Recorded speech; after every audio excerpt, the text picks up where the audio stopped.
Chers amis, bonjour, bienvenue pour ce vlog numéro 2 consacré aux médiums. Je voudrais vous remercier pour les commentaires très positifs que nous avons reçus suite au premier vlog. Nous allons continuer sur notre lancée. Avec ce deuxième volet, qui est aussi un vlog introductif, puisque nous limitons un petit peu pour les deux premiers vlogs les références trop lourdes, il s'agit d'y aller très progressivement. Nous avons voulu volontairement faire une approche qui soit accessible à tous, par des questionnements simples et des réponses simples.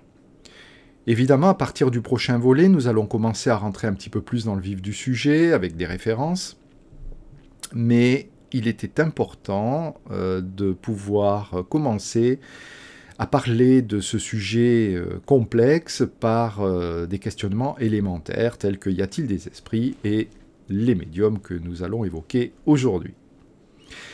Alors, qu'est-ce qu'un médium ? On en entend beaucoup parler, on n'a pas toujours une idée très très claire de ce que cela signifie, mais c'est un mot qui est quand même relativement connu par beaucoup de monde.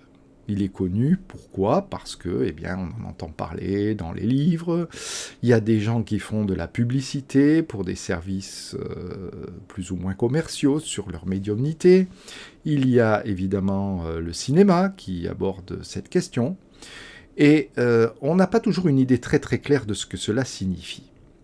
Alors je pense qu'il est utile de commencer ce vlog en disant ce que ce n'est pas la médiumnité, et je pense que ce sera beaucoup plus simple. La médiumnité n'est pas la voyance. Et ça, c'est déjà quelque chose d'important à préciser. Ce n'est pas, évidemment, une faculté permettant de voir l'avenir. Ce n'est pas une faculté, également, qui est réservée à une élite et qui est transmise comme un don. Et ces deux points sont essentiels.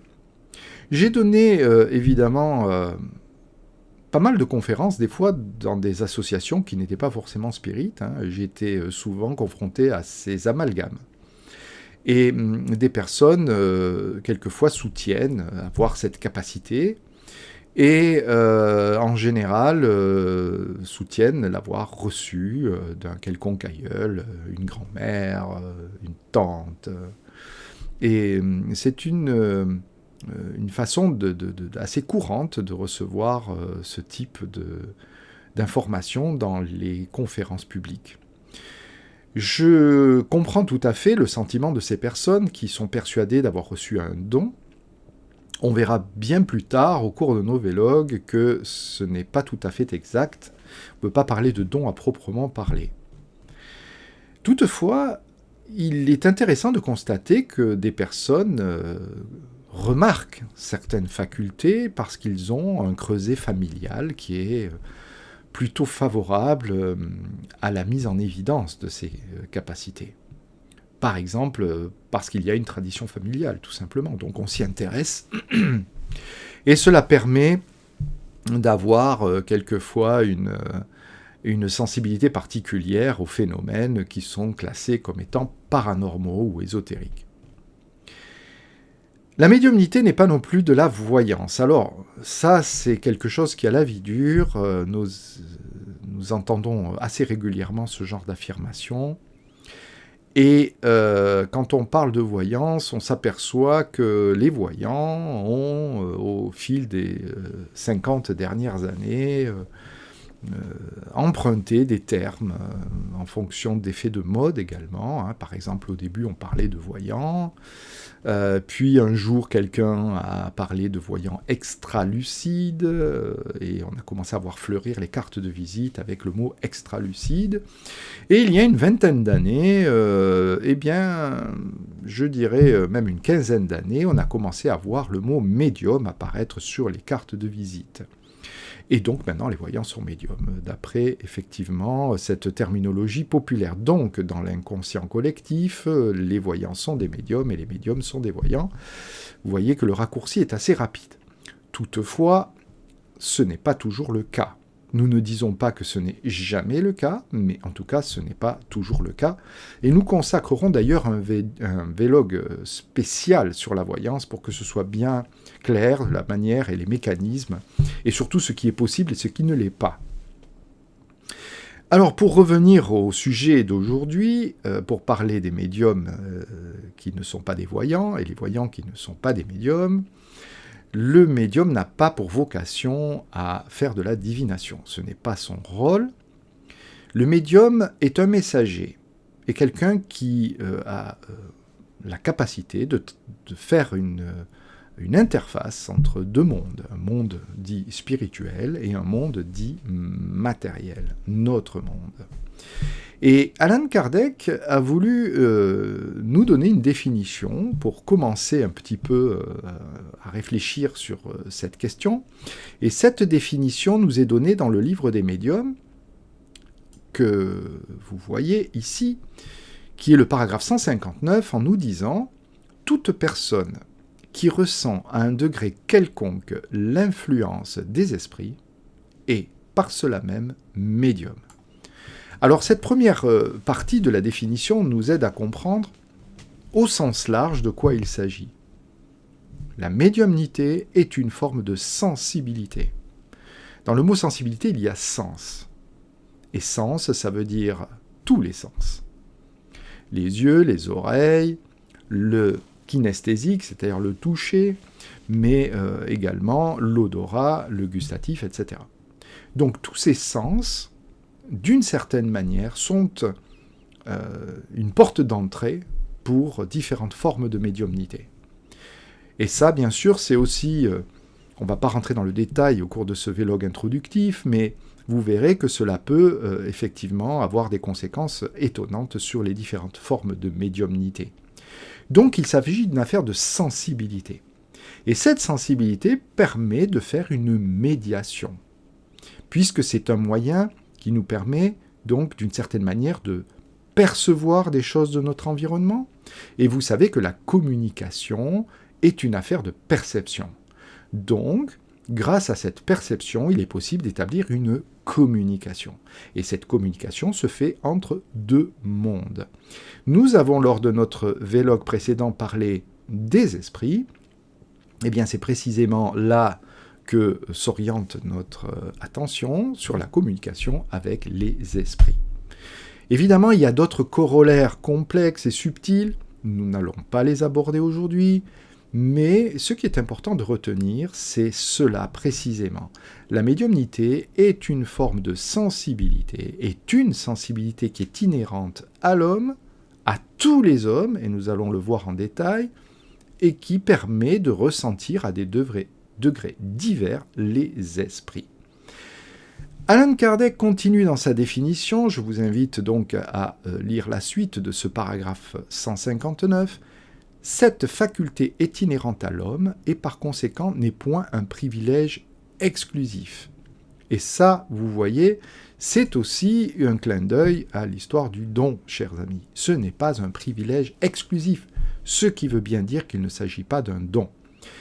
Il s'agit plutôt d'un acquis, mais là encore, cela nous ferait déborder sur d'autres conceptions que nous verrons ultérieurement, je vous le promets, lorsque nous parlerons de la loi de causalité, de la réincarnation et de toutes ces autres choses. Donc ici, à partir du moment où l'on considère que ce n'est pas un privilège exclusif, comme le dit la suite ici, aussi est-il peu chez lesquels on en trouve quelques rudiments. On peut donc dire que tout le monde, à peu de choses près, est médium.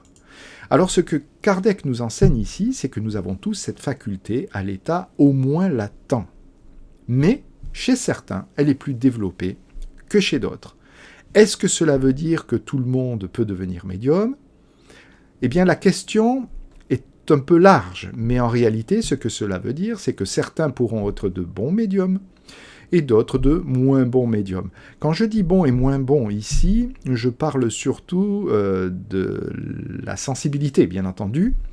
On verra plus tard que dans l'acception la plus large possible, bon et mauvais médium se basent sur des critères différents.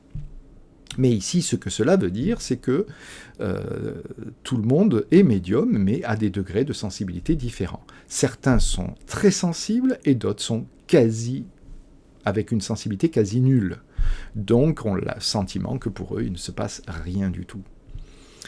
Eh bien, on a un petit peu le même sentiment dans de nombreux autres domaines. On peut tout faire, mais on peut le faire plus ou moins bien en fonction de nos capacités propres. Continuons avec ce que nous dit Kardec dans ce paragraphe 159 du chapitre 14. Toutefois, dans l'usage, cette qualification ne s'applique qu'à ceux chez lesquels la faculté médiumnique est nettement caractérisée et se traduit par des effets patents d'une certaine intensité, ce qui dépend alors d'une organisation plus ou moins sensitive. Donc là, évidemment, ce que Kardec nous indique dans ce paragraphe, toujours à la suite, c'est que quand on parle de médium, on parle en général de gens dont la faculté est suffisamment significative pour être évoquée.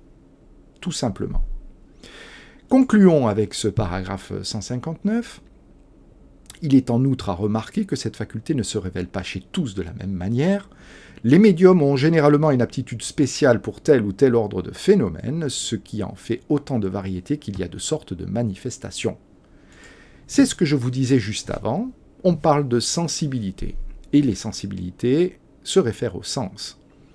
Et en fonction des différents sens, nous obtenons des combinaisons très nombreuses de formes de médiumnité. Et ces formes peuvent se décliner de bien des façons.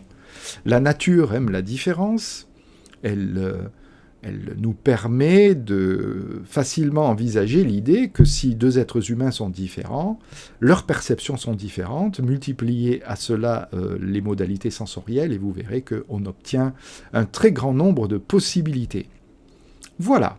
Donc pour cette introduction à ce qu'est un médium, un intermédiaire, un messager, chers amis, nous aurons très largement l'occasion de revenir sur ce concept en détail, en expliquant bien les rouages de cette médiumnité et de certains types de médiumnité en particulier.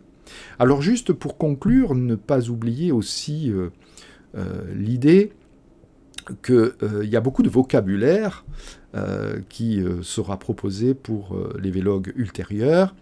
Il y a beaucoup aussi de références. N'hésitez pas à demander des compléments. Si c'est besoin, nous consacrerons des vlogs spécifiques, des fois peut-être à certains mots pour pouvoir bien les comprendre. Continuez à nous écrire, à nous faire part de vos questionnements. Nous serons très heureux d'y répondre. Je vous remercie en tout cas pour l'intérêt que vous portez à ces vlogs qui nous permettront certainement de mieux parler du spiritisme et de clarifier de nombreux points, que vous soyez un débutant ou une personne qui a beaucoup plus d'expérience dans ce domaine. À très bientôt et merci.